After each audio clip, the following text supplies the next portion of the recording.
Pemerintah menegaskan tidak akan menaikkan pajak penghasilan karyawan dalam waktu dekat. Menteri Keuangan, Purbaya Yudisadewa, secara tegas menolak saran Dana Moneter Internasional atau International Monetary Fund terkait kenaikan pajak penghasilan atau PPh karyawan. Pernyataan tersebut disampaikan Purbaya menanggapi simulasi IMF yang mengusulkan kenaikan bertahap PPh karyawan sebagai salah satu opsi pembiayaan investasi publik. IMF menilai langkah itu dapat membantu menjaga defisit anggaran tetap di bawah 3% dari produk domestik bruto atau PDB. Namun, Purbaya memastikan pemerintah tidak akan mengubah tarif pajak sebelum kondisi ekonomi benar-benar menguat. Menurutnya, strategi fiskal pemerintah saat ini difokuskan pada perluasan basis pajak, penutupan kebocoran penerimaan, serta pembenahan sistem perpajakan.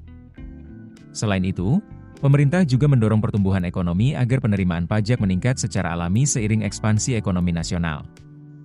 Sebelumnya, IMF memuat simulasi tersebut dalam laporan Selected Issues Paper berjudul Golden Vision 2045, Making the Most Out of Public Investment. Dalam dokumen itu, IMF memproyeksikan kenaikan investasi publik sebesar 0,25% hingga 1% PDB dalam jangka waktu 20 tahun. Pada tahap awal, peningkatan investasi diasumsikan dibiayai melalui pelebaran defisit anggaran. Selanjutnya, pembiayaan dilakukan melalui mobilisasi penerimaan negara, termasuk lewat kenaikan bertahap pajak penghasilan karyawan. IMF memperkirakan tambahan penerimaan sekitar 0,3% PDB dapat dihimpun secara gradual agar defisit tetap berada di bawah batas 3%. Sebagai informasi, pajak penghasilan karyawan diatur dalam PPh Pasal 21 dengan tarif progresif sesuai Undang-Undang Harmonisasi Peraturan Perpajakan atau UU-HPP.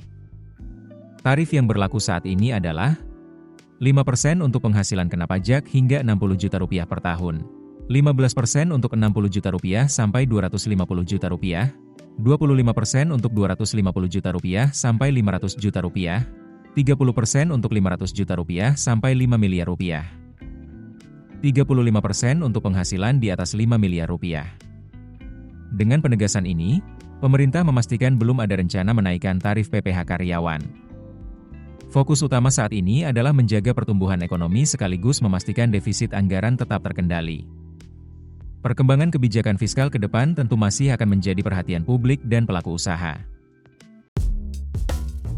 Keputusan bisnis terbaik datang dari data, bukan tebakan.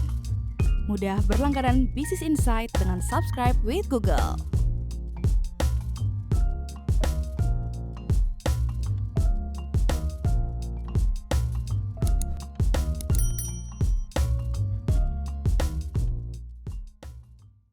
Download aplikasi Kontan sekarang di App Store atau Play Store.